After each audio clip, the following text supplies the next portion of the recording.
आज हम बहुत ही इम्पोर्टेंट कंसेप्ट के बारे में पढ़ने वाले हैं, जेरेंड और इन्फिनेटिव। ये बहुत ही इम्पोर्टेंट टॉपिक है। आपने बहुत ही तवज्जो से आज का लेक्चर सुनना है। जेरेंड क्या है? सबसे पहले हम जेरेंड को समझते हैं। वर्ब की फर्स्ट फॉर्म के साथ जब आईएनजी आ जाता है तो इसको हम जेरेंड बोलते हैं। जैसे टीच से आईएनजी आया है इसके साथ तो टीचिंग हो गया। प्ले, प्लेइंग एंड स्मोक के साथ आईएनजी आया तो स्मोकिंग हो गया। Teaching, playing, smoking. जैसे he is teaching, he is playing, he is smoking. क्या यहाँ पे टीचिंग, प्लेइंग और स्मोकिंग जेरेंड है? बिल्कुल भी नहीं, क्योंकि जो जेरेंड है वो वर्ब की फर्स्ट फॉर्म और आईएनजी जब एज अ नाउन यूज हो तो तब जेरेंड होगा। यानी वर्ब की फर्स्ट फॉर्म के साथ जब आईएनजी हो और वो एज अ नाउन फंक्शन कर रहा हो तो फिर हम उसको जेरेंड बोलेंगे। और यहाँ पे ही इज टीचिंग, ये तो वर्ब है। प्लेइंग यहाँ पे भी वर्ब है और यहाँ पे भी वर्ब है। जबकि जो जेरेंड है वो वर्ब की फर्स्ट फॉर्म के साथ आईएनजी नाउन का फंक्शन प्ले करता है। जैसे आप यहाँ पे एग्जांपल्स में देख सकते हैं, teaching is a good profession. यहाँ पे जो टीचिंग है ये आप देख सकते हैं कि ये वर्ब नहीं यूज़ हुआ है, ये तो एज अ नाउन यूज़ हुआ है। So this is gerund. ये जो टीचिंग है ऊपर यहाँ पे जो ही इज़ टीचिंग ये सेंटेंस है, यहाँ पे टीचिंग वर्ब है। जबकि यहाँ पे जो नेक्स्ट टीचिंग है ये क्या है? ये जेरेंड है। इसी तरह से playing games are good for health. यहाँ पे प्लेइंग जो है ये जेरेंड है। Smoking is dangerous for health.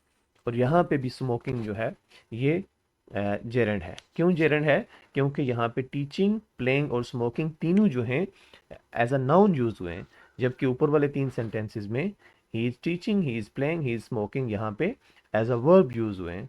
तो क्या हमने सीखा कि वर्ब की फर्स्ट फॉर्म प्लस आईएनजी जब भी एज अ नाउन यूज हो, एज अ नाउन फंक्शन करे तो उसको हम जेरेंड बोलेंगे।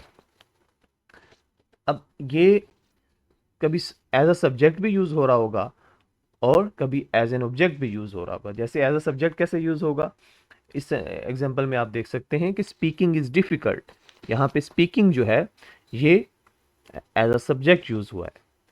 नेक्स्ट सेंटेंस में आप देख सकते हैं कि it can be an object, he likes driving.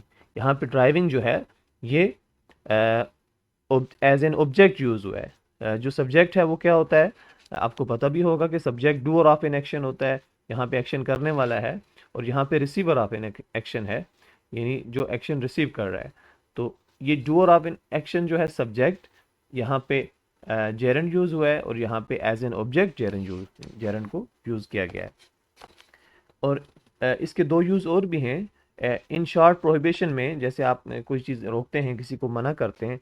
आप कहते हैं, आप पार्क में जाते हैं तो वहाँ पे, या आप किसी भी हॉस्पिटल में जाते हैं, स्कूल में जाते हैं, वहाँ पे अक्सर बैनर होता है जिस पे नो पार्किंग लिखा होता है। अब यहाँ पे जो पार्किंग है ये एज इन जेरेंड यूज़ हुआ है। नो टॉकिंग, नो स्मोकिंग, ये ऐसे वर्ड्स जब आप यूज़ करते हैं तो ये प्रोहिबिशन में आप एज एन जेरेंड यूज़ कर रहे होते हैं। फिर कंपाउंड नाउन्स में भी इसका यूज़ होता है अक्सर। जैसे आप कहते हैं dressing table, dining table, swimming pool, walking stick, इसमें भी आप जेरेंड को एज एन यहाँ पे कंपाउंड नाउन्स के तौर पे यूज़ कर रहे होते हैं। अब सेकंड कंसेप्ट जो हमारा है इन्फिनेटिव, उसकी तरफ आते हैं। इन्फिनेटिव क्या होता है जी? ये बहुत इजी है कि टू के साथ जब वर्ब की फर्स्ट फॉर्म आए तो उसको हम इन्फिनेटिव बोलेंगे। जैसे to see, to blame, to earn, इस तरह की बहुत सारी एग्जांपल्स आपको पता होंगी। अब इस तरह की टू के साथ जब भी first form of verb use हो तो उसको आप इन्फिनेटिव बोलेंगे। एक बेयर इन्फिनेटिव भी होता है।